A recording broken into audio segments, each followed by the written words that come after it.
السلام عليكم، مساكم الله بالخير يا الربع. كيف الحال وشلوكم؟ اليوم عندنا سالفة فيها كشايب مطوع يقول طلعت من المسجد.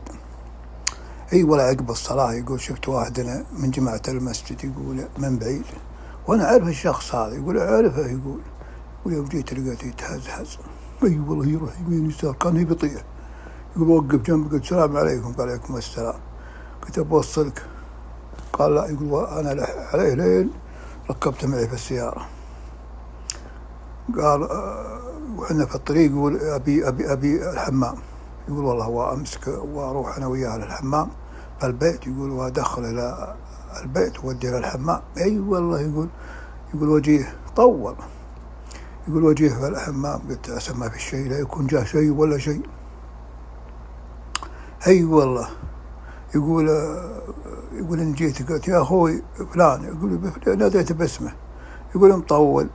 قال لا والله بلف يمين. والله بلف يمين، هو مو طبيعي. المهم قلت له خلي بس عقلك، كبر عقلي، ما أنا متكلم معه بالطريقة هذه. يقول شوي واجلس واجلس واجلس. يقول وجيه مرة ثانية ويقول يا ولد يا فلان. قال شكلك قاضي بس لا تستهبل، يلا أنت قاضي. قال لا والله أنا كاتب عدل.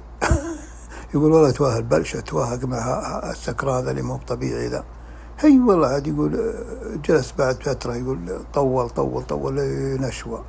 يقول طق عليه الباب وطلع، يقول يلا الفكة، يقول واخذه وديه لبيته، بس ترى عليه لا تكلمت لا على فلان ولا على أحد ولا شيء. والله هذه السالفة إن شاء الله تعجبكم. لا تنسونا من الاشتراك في القناة والضغط على الإعجاب وعقلبات الحب أهم شيء. والسلام عليكم.